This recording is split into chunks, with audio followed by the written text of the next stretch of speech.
Hello नमस्कार, कैसे हैं आप सभी। आई होप आप सभी बहुत अच्छे होंगे। हाँ जी, आज के वीडियो लेक्चर में हमने क्या कवर करना है। फर्स्ट हमने देखना है what is structure in C plus plus. जो स्ट्रक्चर होता है सी प्लस प्लस में वो क्या होता है, इसे हम देखेंगे विद एग्जाम्पल। नेक्स्ट हमने देखना है व्हाट इज यूनियन। यूनियन हमारा क्या होता है, इसे भी हम देखेंगे विद एग्जाम्पल। तो लेट्स स्टार्ट विद दिस।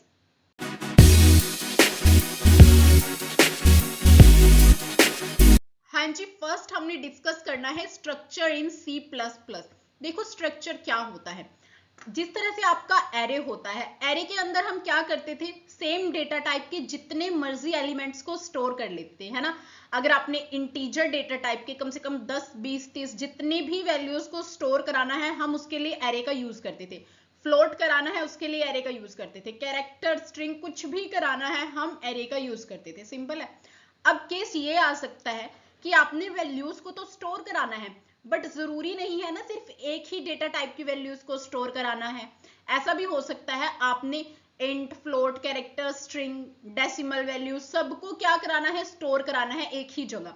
तो उस केस में हम एरे का यूज नहीं कर सकते, बिकॉज एरे क्या है, ग्रुप ऑफ एलिमेंट तो है but having same data type.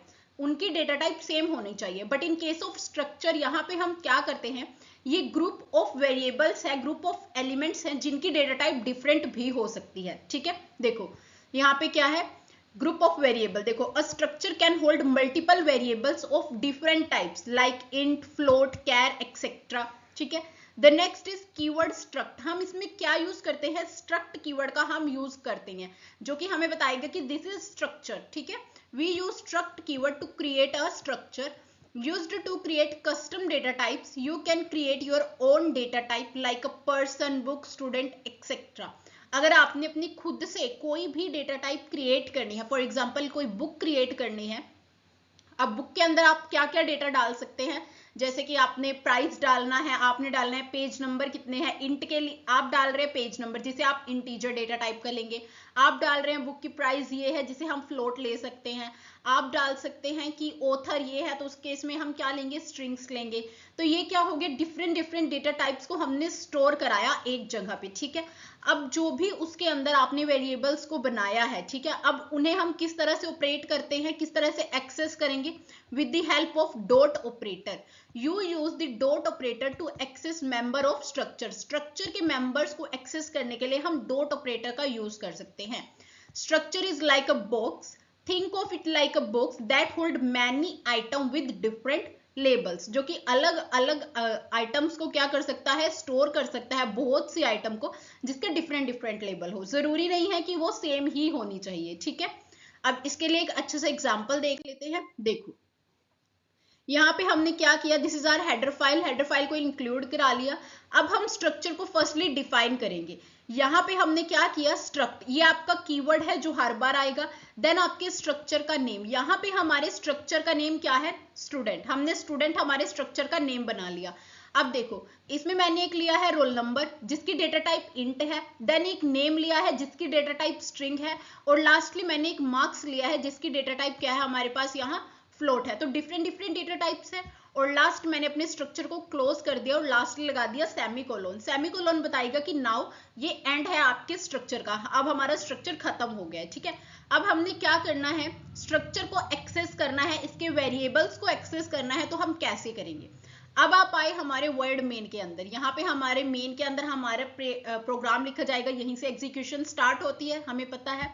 अब देखो फर्स्ट हम क्या करेंगे, एक वेरिएबल को क्रिएट करेंगे जिसकी टाइप क्या होगी, स्टूडेंट होगी।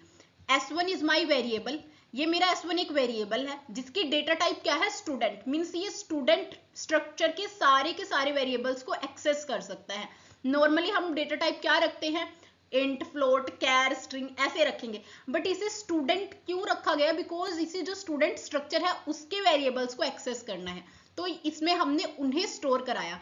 अब मैंने आपको बताया था अगर आपने वेरिएबल्स को एक्सेस करना है हम डॉट ऑपरेटर का यूज करेंगे। देखो s1 डॉट रोल नंबर में मैंने 101 स्टोर करा दिया, s1 डॉट नेम के अंदर मैंने राहुल स्टोर करा दिया, एंड s1 डॉट मार्क्स को फैच करके मैंने 92.5 को स्टोर करा दिया, और लास्टली मैंने इन तीनों ही चीजों को क्या करा दिया, यहाँ पे प्रिंट करा दिया।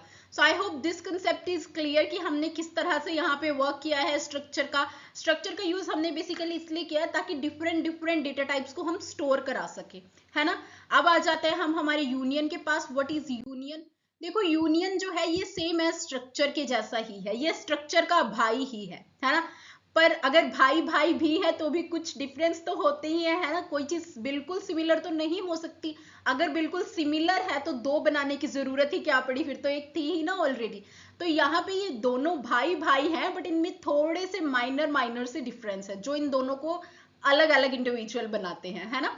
तो ये भी बिल्कुल वैसा ही है। तो देखो union hold different data type, ये भी स्ट्रक्चर की तरह क्या करेगा, डिफरेंट डेटा टाइप्स को स्टोर करा सकता है, like int, float, character, string etcetera. Share memory, यहाँ पे दिस पॉइंट, ये देखो यहाँ पे क्या है, शेयर मेमोरी। इसका मतलब क्या है, all member of union share the same memory location, so only one value can store at a time.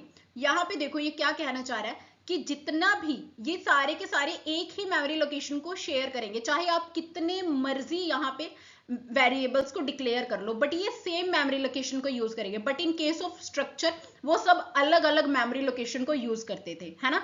अब इसे थोड़ा और बेटर तरह से समझेंगे, जब एग्जांपल करेंगे तो क्लियर होगा कि मैं क्या कह रही हूँ, मेमोरी वगैरह वाला। ये नेक्स्ट क्या है, सेव मेमोरी। अब जब ये कम मेमोरी को ऑक्यूपाई कर रहे हैं, सभी वेरिएबल एक ही मेमोरी लोकेशन को यूज कर रहे हैं, तो यहाँ पे मेमोरी सेव हो रही है, बल्कि जो हमारी स्ट्रक्चर है उसमें हमारी मेमोरी ज्यादा ऑक्यूपाई हो रही है, तो स्टोरेज स्पेस हमें मेमोरी क्या चाहिए, ज्यादा चाहिए।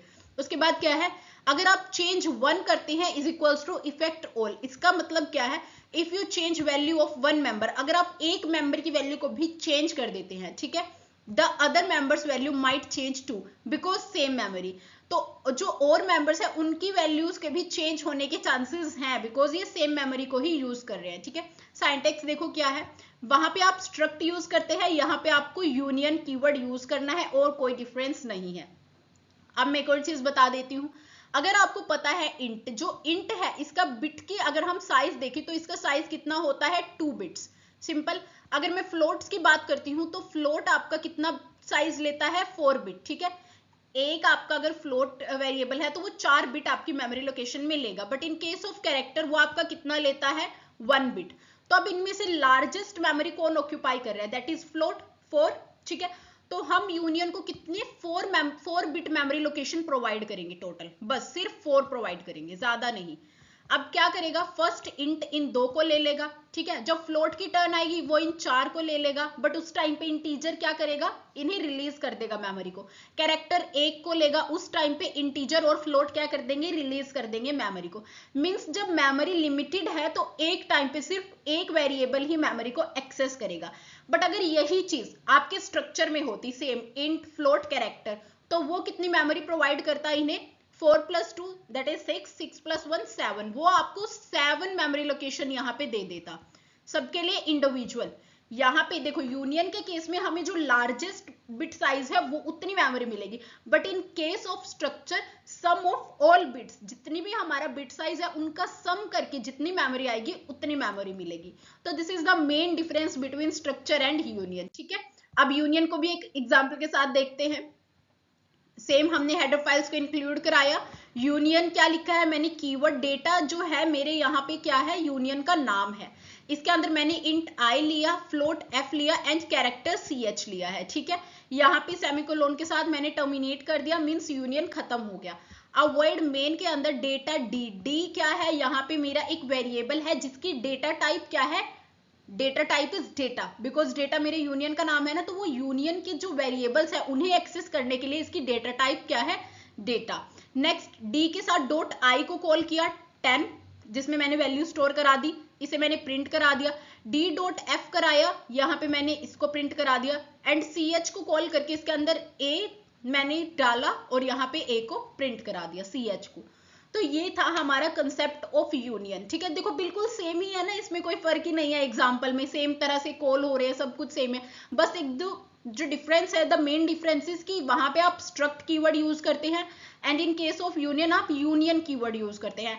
एंड जो सेकंड मेजर डिफरेंस है वो क्या है कि आपका जो स्ट्रक्चर है उसमें आपको ज्यादा मेमोरी चाहिए, बिकॉज जितना भी बिट साइज है सभी वेरिएबल का, उसका सम जो होगा उतनी मेमोरी एलोकेट होगी।